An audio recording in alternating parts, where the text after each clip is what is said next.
Ok, bueno, pues hola a todos, mi nombre es Betsabe Vázquez, yo soy estudiante del doctorado en Inteligencia Artificial en la Universidad Veracruzana y formo parte del grupo Código IA.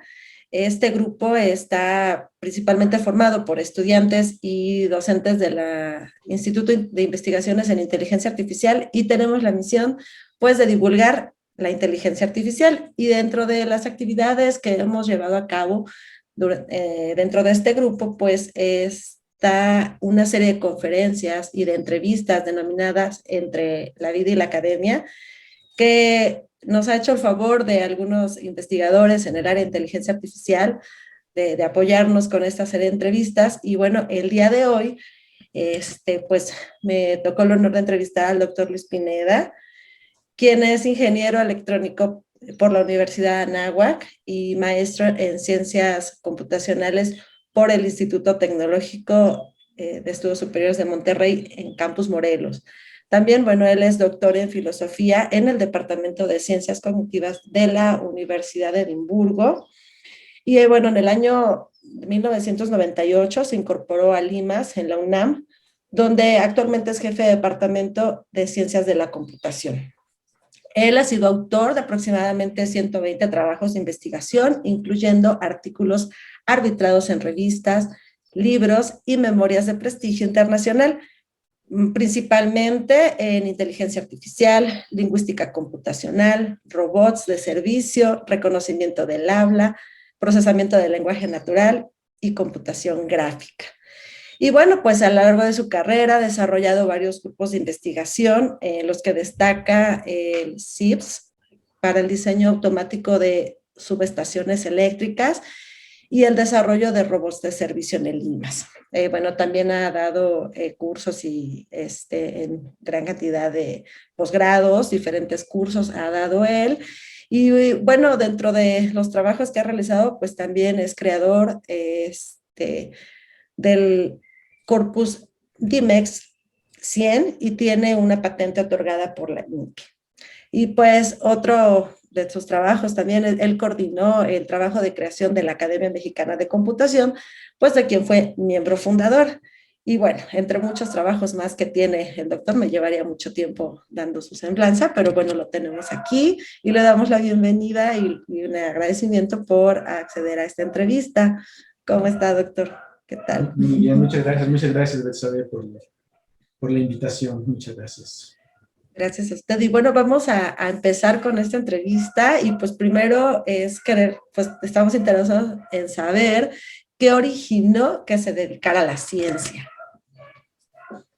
Bueno, tal vez yo tenía cierta disposición para la investigación y la reflexión filosófica desde muy temprano, pero ya que me dedicaba a la ciencia, un poco contingente, yo había terminado mi tesis en el diseño de microprocesadores, diseñé un CPU con tecnología TTL y necesitaba programar un EPROM 2708 y el único lugar donde se consigue el programador era en el Limas.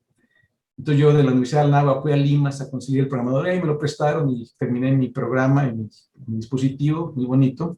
Entonces conocí allí a Limas y poco después, un par de años después, estaba yo trabajando en una compañía privada, transnacional, en computación, y decidí empezar mi maestría en computación en el Limas. Ya me di cuenta pues, que el Limas tenía toda esta gran tradición de la computación. Y se llevaba materias ahí, y uno de mis maestros un día, Gabriel Ruiz Huerta, así como de repente me dijo, oye, ¿te gustaría ser investigador? Y pues sí. Dice, pues hay una plaza en el Instituto de Investigaciones Eléctricas, ¿te interesa? Y dije, pues sí, pero tienes que irte a vivir a Cuernavaca. Pues sí. Entonces lo compartí con mi esposa y me dijo, nos vamos inmediatamente. Okay. Y pues llegué y caí en el grupo de investigación de Gerardo León Lastra, que era un grupo de computación gráfica, yo creo que fue el primero de México, un grupo muy, muy bonito. Y ahí hice mis primeras investigaciones en computación gráfica y de esa manera me inicié. Y pues desde entonces, con algunas paréntesis que he hecho por diferentes cosas en las que he trabajado, pero fue el origen de mi carrera de investigación. Ok. Bueno, no sé, si no fuera científico, ¿qué otra profesión cree que le habría gustado ejercer? Bueno, siempre me llamaron mucho la atención, pues la filosofía, aunque tal vez no hubiera sido un filósofo profesional, sobre todo de esos de escritorio, de sofá, ¿no? Eso tal vez no hubiera sido. Pero siempre me quedó la cosita de escribir, de ser escritor, o tal vez músico. Siempre me llamó mucho la atención la dirección musical y también el cine, siempre también a lo mejor director de cine, esas cosas que me hubieran gustado muchísimo haber hecho. Le Tal habría vez. gustado hacer muchas cosas. Bueno, y también alguna vez pensé en dedicarme a la política, tuve una pequeña escaramuza con eso muy temprano, pero me di cuenta que había muchas falacias en el medio desde muy temprano y entonces pues me orienté a la investigación. Ok, ¿toca algún instrumento, doctor? Toco un poquito la guitarra, la Ajá. toqué, como todo el mundo que aprende a cantar rancheras y boleros, y un poquito el piano, me gusta Ok. practicar el piano, sí. Claro que ya no lo desarrollé nunca y es una cosa muy personal, eh, pero sí me gusta muchísimo la música, claro que sí. Oiga, y entonces, ¿en algún momento pensó en dejar de hacer ciencia? ¿Se desanimó un poco y lo quiso Bueno, dejar? hubo momentos en que no pensé, dejé de hacer Ok. ciencia. De hecho, yo tardé mucho en articularme como un científico, yo no me concebía como tal, porque cuando estaba en investigaciones eléctricas, pues yo me seguía concibiendo más bien como un ingeniero que tenía esa cuestión de investigación en computación gráfica. Y luego cuando me fui a hacer mi doctorado en Edimburgo, pues se me ocurrió que la computación gráfica y el lenguaje natural hablado en particular iban a ser centrales a la interacción hombre-máquina. Y eso fue mi tema doctoral. De hecho, escribí en Edimburgo, hice un ensayo sobre el futuro de la interacción multimodal. Y había un proyecto muy grande en Edimburgo y en la Comunidad Europea en aquella época, entonces por eso me aceptaron en Edimburgo. Y cuando terminé el doctorado, me invitaron a trabajar allí, fui investigador asociado de la Universidad de Edimburgo por 3 años. Pero después me empezaron a llamar de México, del Instituto de Investigaciones Eléctricas, que me habían apoyado para irme, pues que ya me regresara, que ya era mucho tiempo, quién sabe qué. Y yo tenía el compromiso, de hecho nunca había pensado realmente en quedarme en la Universidad de Edimburgo, ni nada de eso. Y regresé a México y resulta pues que no había nada de investigación. De hecho me dieron un cubículo con una terminal BT100, que tenía mi estación de trabajo Sun Workstation así súper poderosa y de pronto nada, y digo, ¿qué quieren que haga? No, pues ahí lo que quieras y puedas. No tenía un proyecto, pero realmente ahí lo que había que hacer era proyectos de investigación y pusieron a apoyar proyectos de comercialización y desarrollo de proyectos tecnológicos. Y yo empecé a articular una vida de investigación en el TEC de Monterrey, en el CENIDET, donde di clases, tuve muchos alumnos en ambas instituciones por varios años. Pero realmente en el instituto no hacía investigación, aunque lo hacía fuera de horas, y tardé 4 años después de crecer en Edimburgo en volver a participar en un evento internacional, en una conferencia internacional. Y por supuesto en aquella época fueron años que prácticamente no publiqué, y aunque sí, pues fue una parte importante de mi vida porque sí hice proyectos que de alguna manera definieron mi orientación también, y también tuve relaciones de amistad que hice en aquella época que a la fecha perduro con mucho gusto y que también han sido importantes profesionalmente, pero para todo efecto práctico estuve fuera de la investigación 6 años. Y de hecho, y antes de empezar la investigación yo trabajé 5 años en la industria privada. O sea que yo ya cuando inicié investigación ya tenía 5 años de experiencia laboral. Entonces, sí he estado fuera del ambiente de investigación. Tuve una empresa, de hecho, yo tuve una empresa en 1982 de 20 programación de minicomputadoras. En aquella época vendíamos Alpha Micro y la Macintosh. Probablemente vendimos una de las primeras Macintosh que estuvo en México en el 82. aunque eso se acabó por la crisis del 82, así terriblemente. Y hice algunos programas bonitos dentro de la industria, aunque también estaba en administración y ventas, entonces pues tuve esa experiencia fuera de la investigación. O sea que sí, no solamente pensé, sino varios años de mi vida, yo creo que cuando menos, pues, unos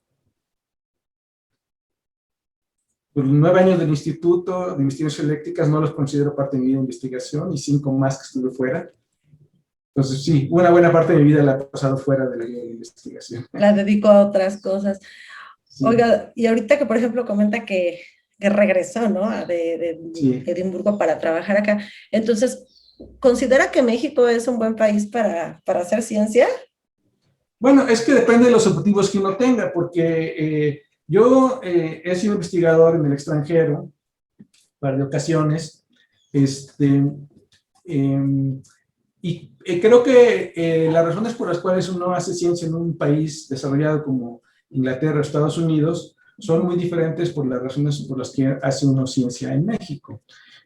Yo siento que cuando estaba allá, el punto era pues, estar haciendo investigación en la frontera del arte y punto, ¿no? Eso era todo porque todo lo demás estaba cubierto. Pero en cambio, en México, desde que regresé, y aparte siempre lo he pensado así, ser científico, o sea, uno tiene que tener un pie en hacer investigación en la frontera del arte, eso es indispensable, pero también hay muchas carencias en la vida científica y académica de México, y creo que uno debe participar de una manera muy activa y muy directa en varios frentes que tienen que ver con la docencia, la divulgación, la difusión, la vinculación, y un científico en México tiene toda esa agenda que tiene que desarrollar, porque eso es lo relevante para nuestro país. Entonces lo hace de una manera diferente, lo hace diferente. Los objetivos se hacen mucho más diversificados. Claro que siempre está presente, o sea, la ciencia debe tener el componente de tener impacto en el pensamiento universal, pero en México yo creo que hacer eso de manera única es bastante artificial, porque es como si uno estuviera trabajando en el extranjero, pero físicamente está acá, lo cual es posible por los medios de comunicación, pero aquí hay una gran problemática, una gran dinámica social y educativa y cultural en la cual el científico es un actor que tiene que participar de manera pues, muy, muy activa. Entonces, esto lo ofrece retos en ambos frentes, en el frente de ciencia de frontera, pero también en el frente del desarrollo de la comunidad nacional, y depende de la orientación que uno tenga. Yo he tenido la oportunidad de trabajar en el extranjero, como ya lo había mencionado, pero yo nunca pensé irme de México, siempre pensé que mi rol estaba aquí y que este abanico había que enfrentar todas estas cosas, y he tratado de hacerlo a lo largo de mi vida de manera muy, pues en la medida de mis posibilidades. Pues qué bueno que se quedó por acá. Qué bueno, qué bueno. Bueno, y en ese sentido, digo, usted decidió también, digo, tuvo la oportunidad de haber decidido no quedarse acá, pero, por ejemplo, ahora, ¿cómo ve el futuro de los jóvenes investigadores en México y de los estudiantes, por ejemplo, que estamos en algún posgrado de la computación? Bueno, o sea, yo creo que la formación de alto nivel, a nivel doctorado, es muy importante, y un país necesita densidad. ¿Okay? Eso no quiere decir que vaya a haber una oferta de trabajo suficientemente amplia para todos. Algunos se dedicarán a la investigación, otros se dedicarán a otras cosas, otros irán al extranjero. Pero lo importante es el desarrollo de la persona, primero que nada. O sea, uno como persona, yo creo que puede aspirar al más alto nivel, y independientemente que tenga la oportunidad de trabajar en investigación en México, de hacer otra cosa, o sea, que de todas maneras la persona ya tiene ese nivel. Porque sí, cuando se hace un doctorado, yo creo que sí, el doctorado en última instancia es la transformación integral de una persona. O sea, antes de hacer el doctorado hay una visión del mundo y de las cosas, y después del doctorado, si el doctorado es exitoso, hay una visión diferente a la que se aspira, y creo que eso es lo importante. Entonces hay que tener densidad de números independientemente del mercado laboral. Por ejemplo, escuché hace algún tiempo que Alemania tiene un millón de gentes en Alemania tienen grado de doctor. Eso no quiere decir que haya 1 millón de plazas de investigación en Alemania, pero sí quiere decir que hay 1 millón de gentes que tienen una visión del mundo, de haber hecho todo ese ciclo, y independientemente de su actividad profesional, pues contribuyen de una manera muy rica al enriquecimiento de la cultura. Ahora, en México hay problemas asociados porque el desarrollo del ecosistema de investigación depende de varios actores. Uno de ellos es la academia, otro es el gobierno, otro es la industria, en sus diferentes componentes, nacionales y extranjeros, y de alguna manera la necesidad de que haya un mercado laboral adecuado depende de todos, y el mercado laboral que tenemos pues depende de las necesidades reales sociales que hay, que también de alguna manera en términos de grandes números, son el motor principal para la oferta educativa. O sea, que la oferta educativa que finalmente producimos nosotros es la que va a satisfacer la demanda laboral que se ofrece por el mercado. Entonces, por eso tenemos tan pocos investigadores y tan pocos doctores, porque hay muy poca demanda laboral y eso se tiene que cambiar. Pero independientemente de esa vertiente, pues yo creo que en la medida que logremos enriquecer a el nivel académico, cultural, profesional de la población, enriquecemos a nuestro país como un todo.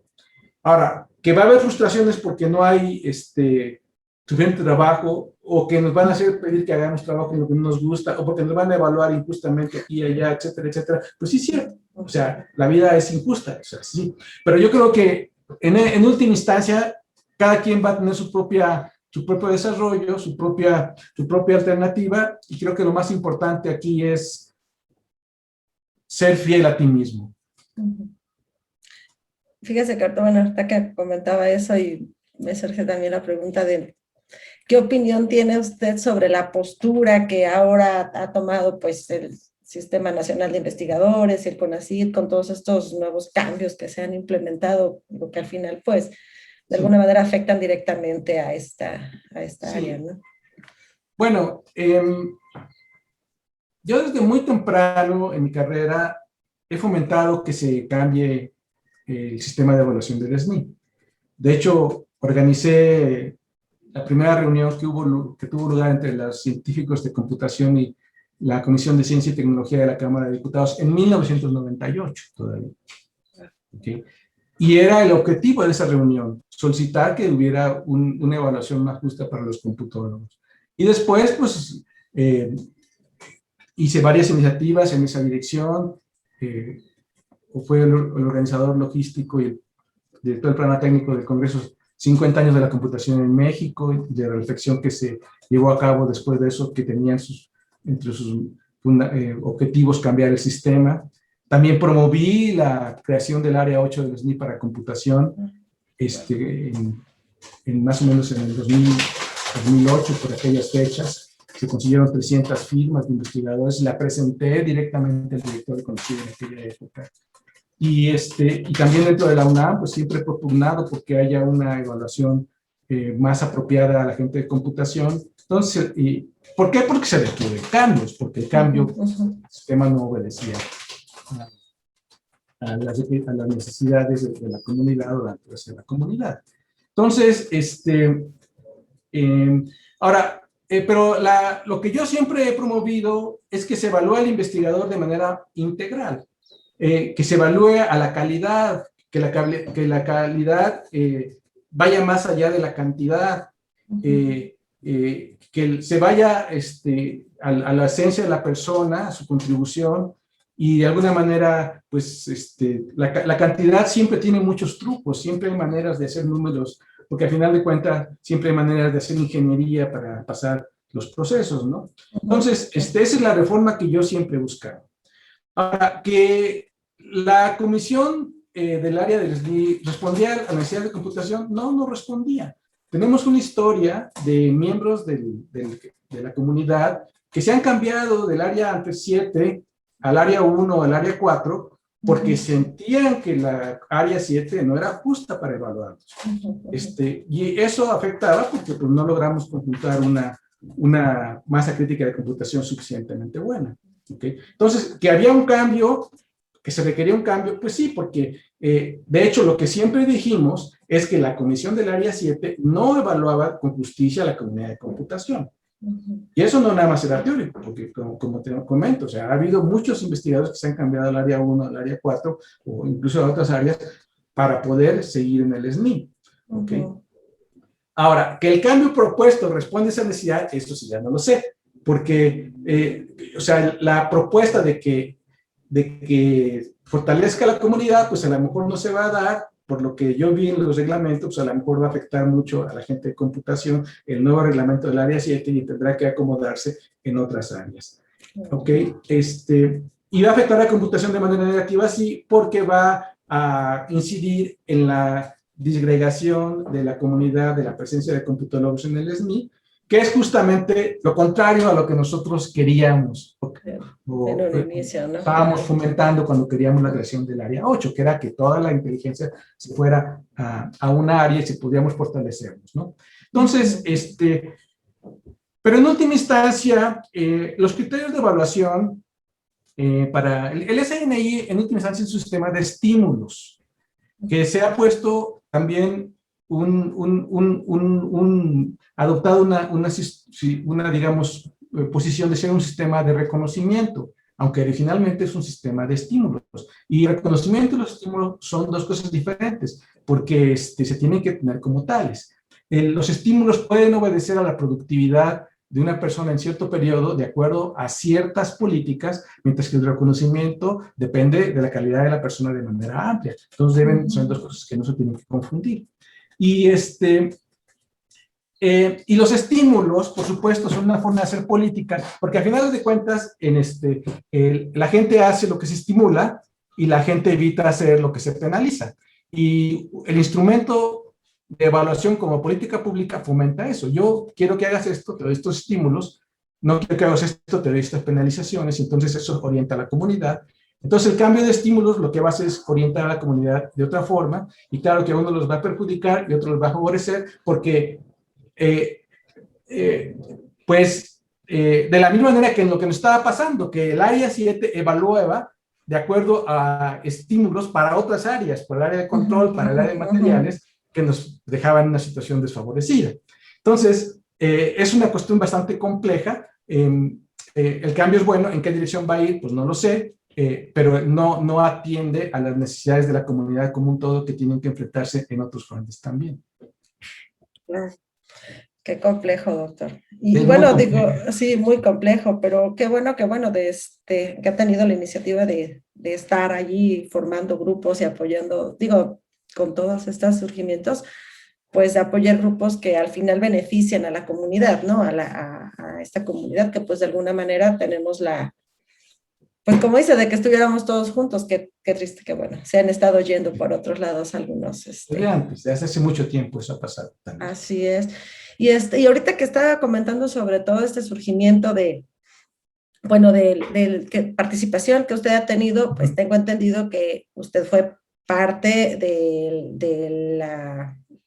grupo que apoyó para que surgiera la Academia Mexicana de Computación. Entonces, sí. ¿Cómo es que se dio esta...?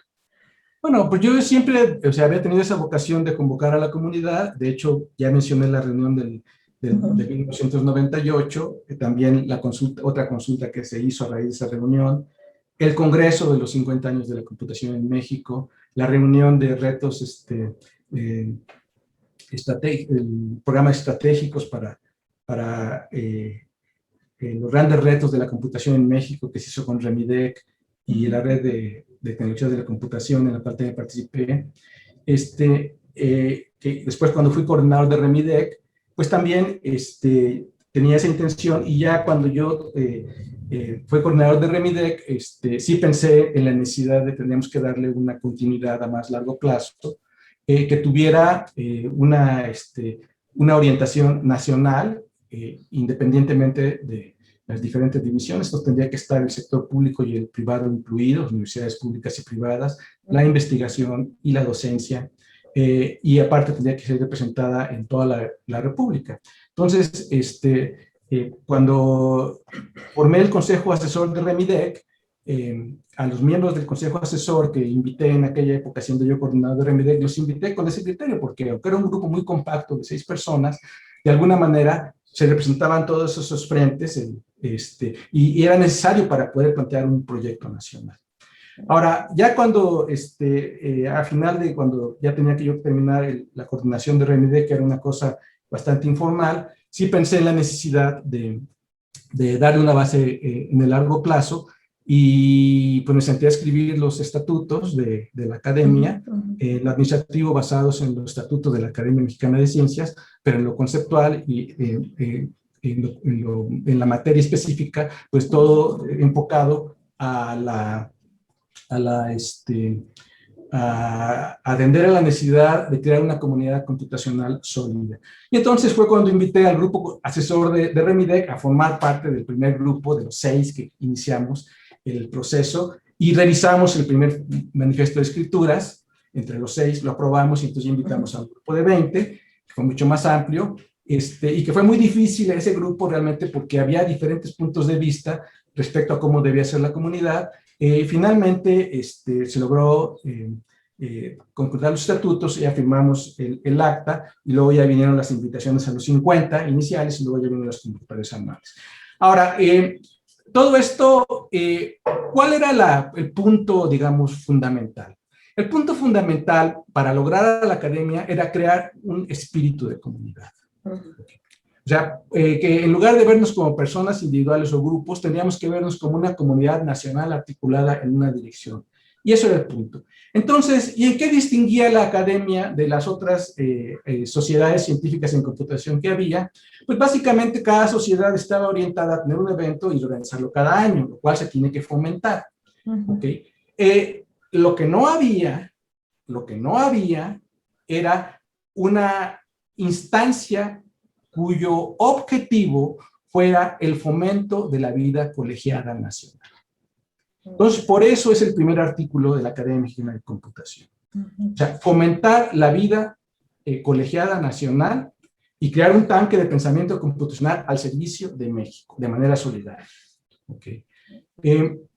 También el concepto de soberanía es muy importante, porque un país es soberano en la medida en que tiene un pensamiento propio, nacional, que tiene un impacto en su vida pública. Entonces, todos estos elementos estuvieron, y ya se logró conjuntar el grupo, se lograron las escrituras, hubo muchas anécdotas en este proceso, y finalmente fui el presidente fundador de la academia, y durante los primeros 3 años, pues mi gestión se orientó a consolidar a la membresía con esta idea fundamental de fomentar la vida colegiada de la comunidad, y eso, para lograrlo, pues había que tener un contacto muy intenso y personal en la medida de lo posible con cada uno de los miembros o los aspirantes a miembros para crear esta dinámica.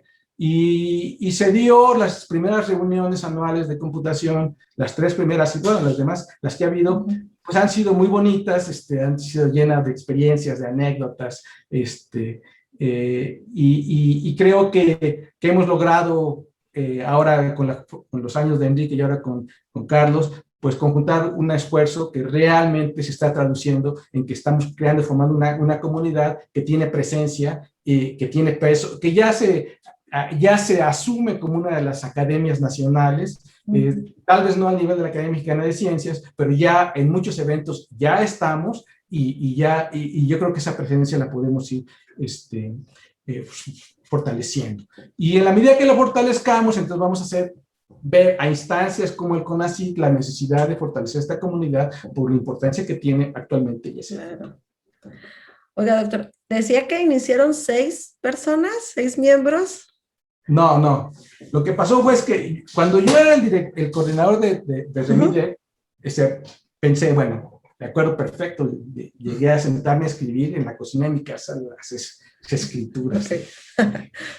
Los estatutos de la academia. Entonces hice la primera versión. Entonces llamé a los quienes eran entonces miembros del comité asesor de Remidec, yo he invitado con ese fin, que eran Jesús Favela, Enrique Zúcar, Carlos Coello, Cristian Lemet y Francisco Tanto y yo.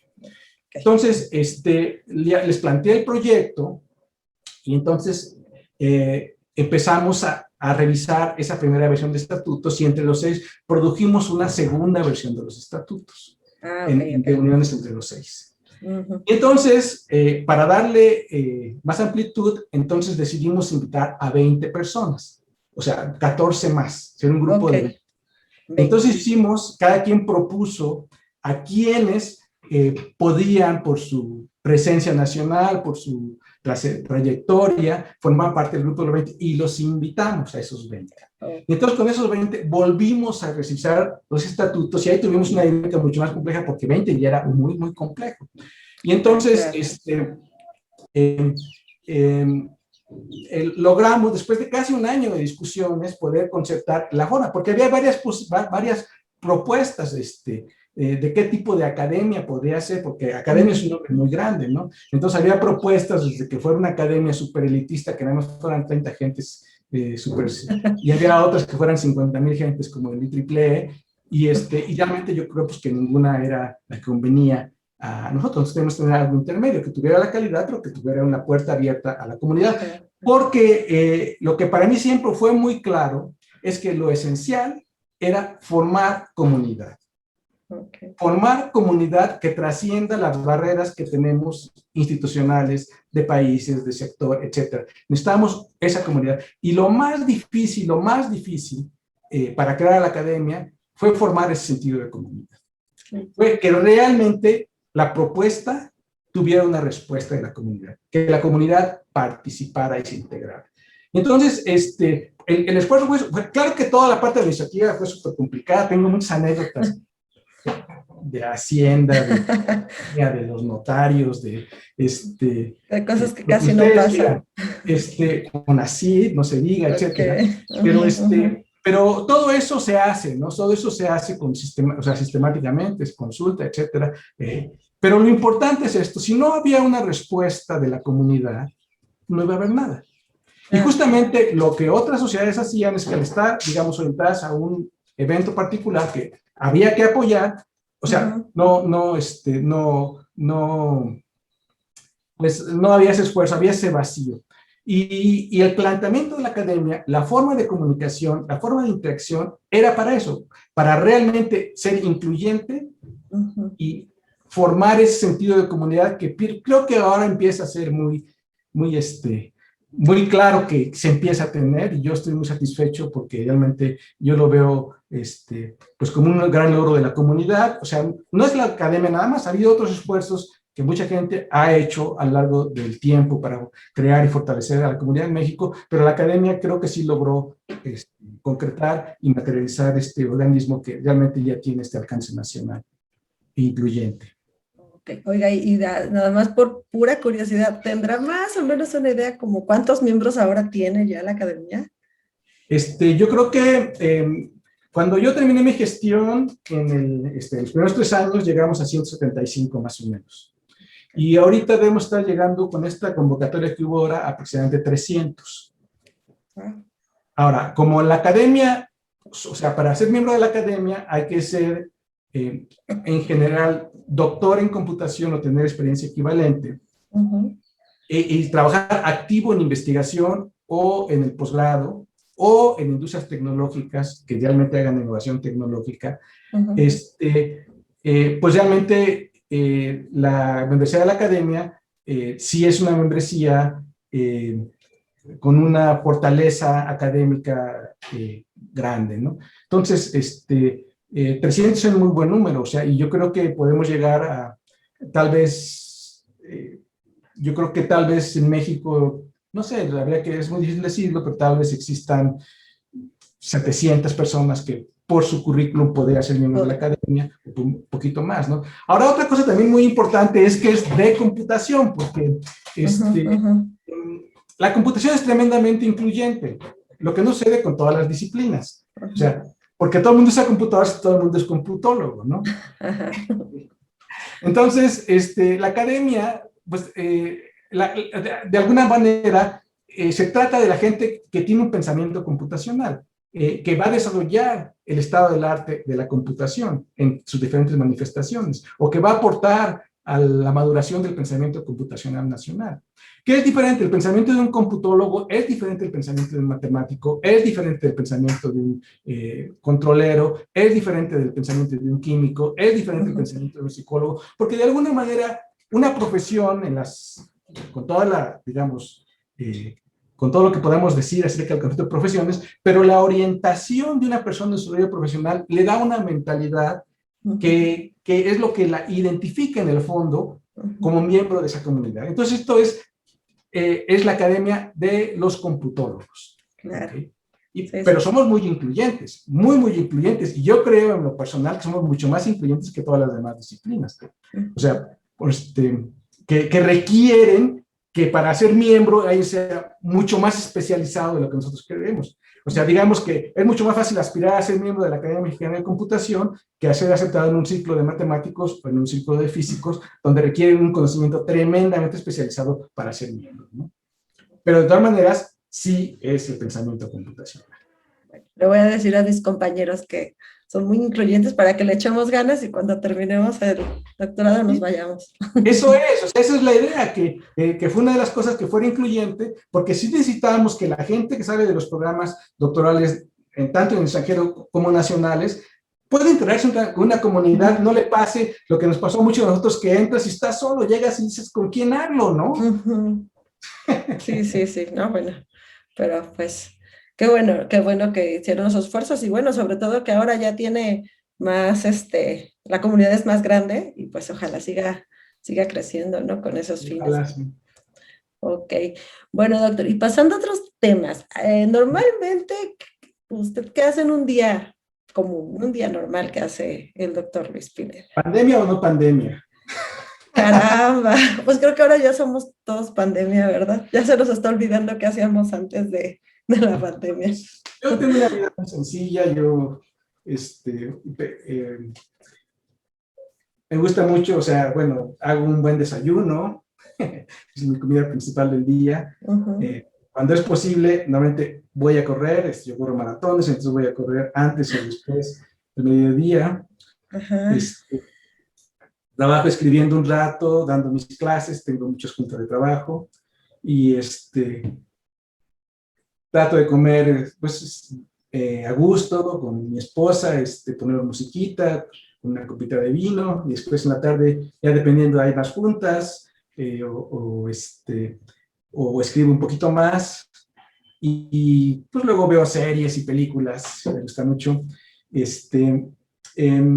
escribir en general, pues a veces me da por hacerlo muy temprano, me levanto 3, 4 de la mañana y me pongo a escribir porque tengo mucho insomnio, y a veces me da por hacerlo muy tarde, me dan las 3 de la mañana y sigo escribiendo, entonces pues hacen que mi día... Pero es alrededor de las 3 de la mañana. Es que puede cambiar mi horario más dependiendo de mucho de cómo duermo y el trabajo es, pero más o menos así como se organiza, ¿no? Ok. Oiga, y por ejemplo, ahorita que, digo, tiene ya muy establecidas todas sus actividades, ¿verdad? Y sobre todo una vida sana, con deporte y buena alimentación. Pero ahora, ¿qué le recomendaría el doctor Luis Pineda al estudiante de licenciatura Luis Pineda? O sea... A usted mismo cuando era estudiante. ¿Qué le habría... Bueno, yo creo que es muy claro que en mi experiencia educativa, yo estuve en un sistema en el cual el énfasis era en la memoria y en los métodos mecánicos. O sea, había que hacer las cosas mecánicamente. Y el énfasis no era en entender los conceptos. Y entonces a mí me fue bien como estudiante. No fue tan buen estudiante en la licenciatura porque pues, tenía muchas cosas en mente en aquella época que tenían que ver con otros intereses. Pero pues, salí bien, pero yo creo que era gracias a que yo tenía muy buena memoria, aunque realmente yo entendía bien poquito. Pero se lo aprendía todo. Pero me aprendía muy bien, porque las hacía muy bien. Y ahora, de hecho, a veces de hobby me pongo a estudiar álgebra lineal o cursos de física y cosas por el estilo, y veo los conceptos de otra manera completamente diferente, y y dije, ¿cómo yo no lo veía así cuando estaba en la licenciatura, incluso en la prepa? ¿Por qué no lo había visto que es tan bonito así? Y ahora lo que me pasa es que ahora sí lo entiendo todo muy bien, aunque ya no me acuerdo de nada. Pero, Aunque lo tiene que leer otra vez. pero sí, la recomendación es, vean lo bonito de los conceptos, piénsenlos, o sea,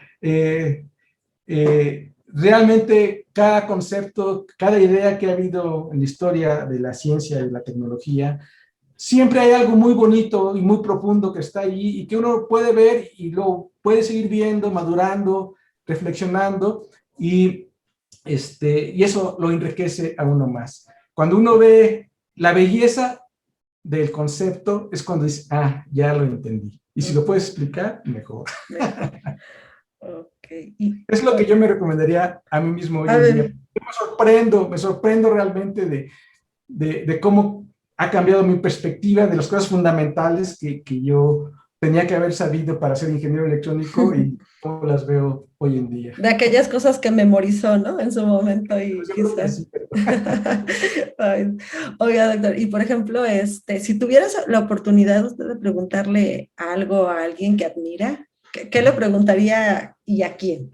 ¿Quién sería esa persona que yo le... creo que si alguien es admirable es por lo que ha hecho y ha dicho. Ujú.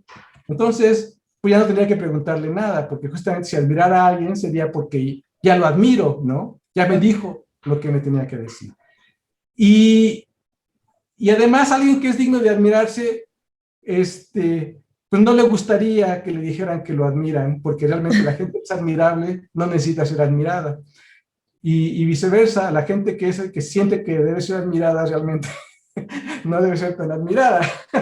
Entonces, yo creo que las personas admirables lo son por lo que hacen, son por lo que accionan en el mundo y realmente no se sienten cómodas con ser admiradas.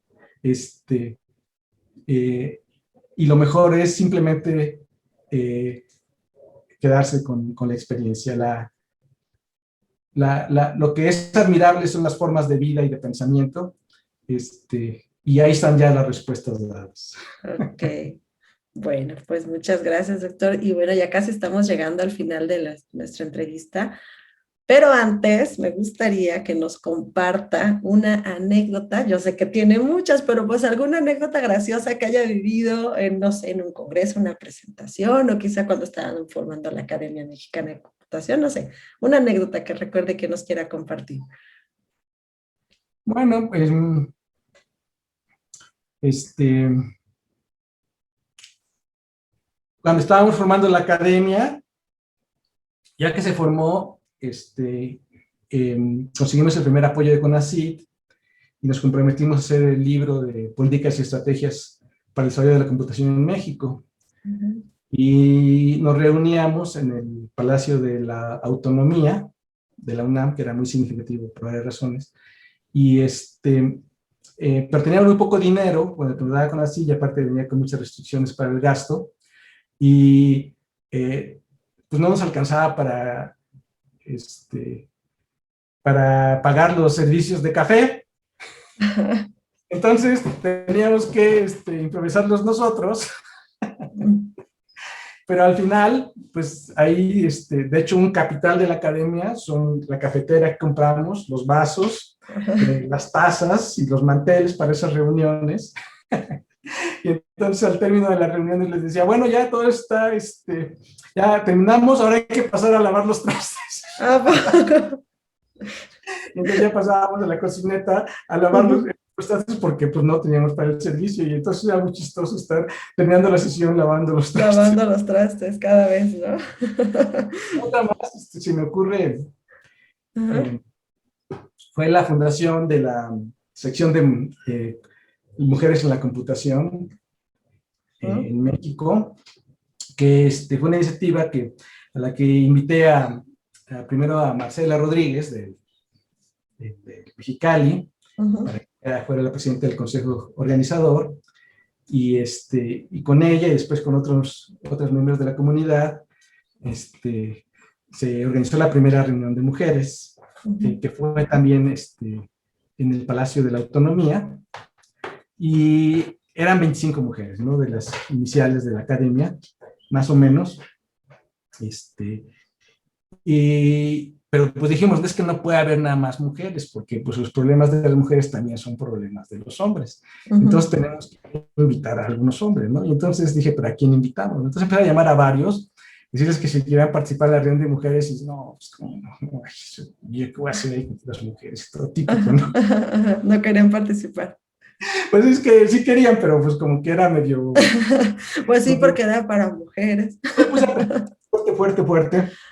¿Quiénes podían ser, pues iba a ser nada más 2 o 3 hombres los que íbamos a participar, y entonces quiénes podían ser, pues esas personas que tuvieran así pues una sensibilidad al problema de la mujer en la academia, en la investigación, y que tuvieran un buen trato, etcétera.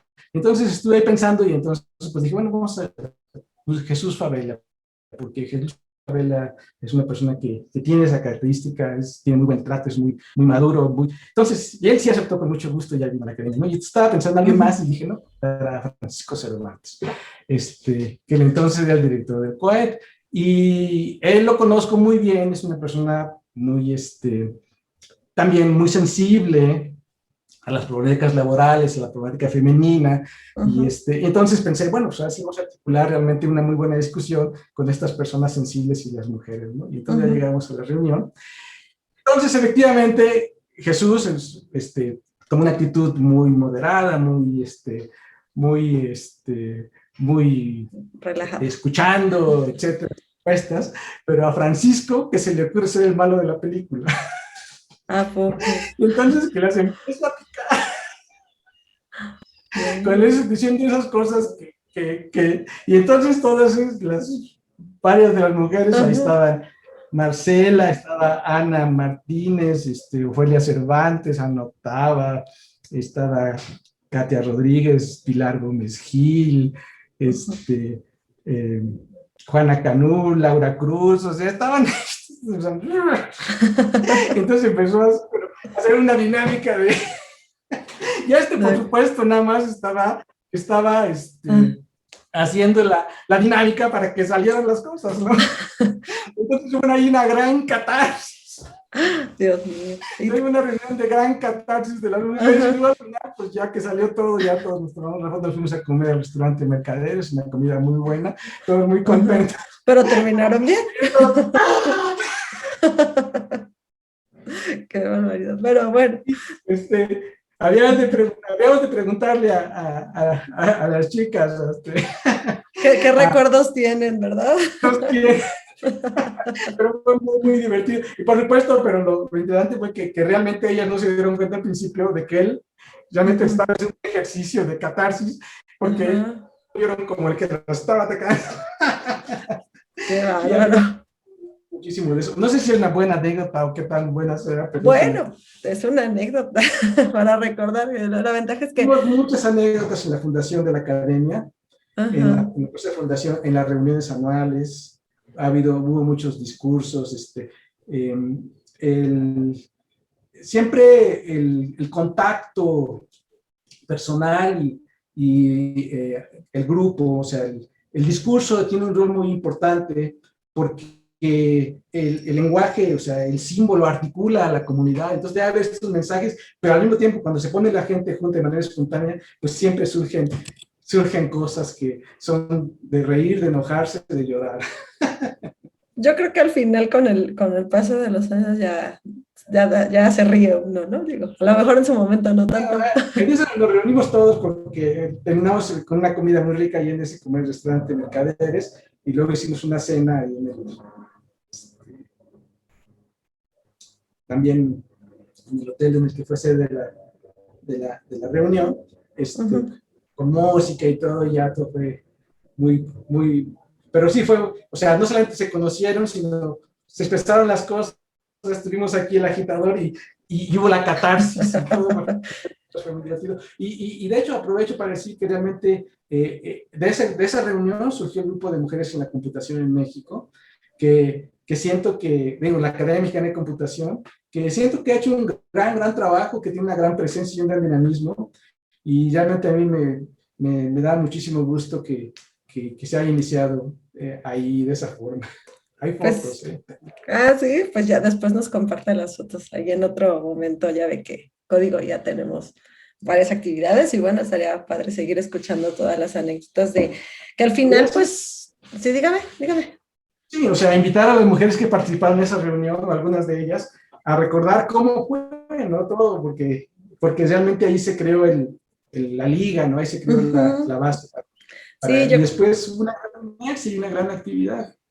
sí, yo creo que estaría bien que, que lo planeáramos para después invitarlas, porque pues al final de ese tipo de reuniones y con estas anécdotas, pero pues surgieron cosas muy bonitas que ahora están dando frutos, ¿no? Y yo creo que eso es lo más padre, que son, ya tenemos también más lugares donde hacer presencia a las mujeres.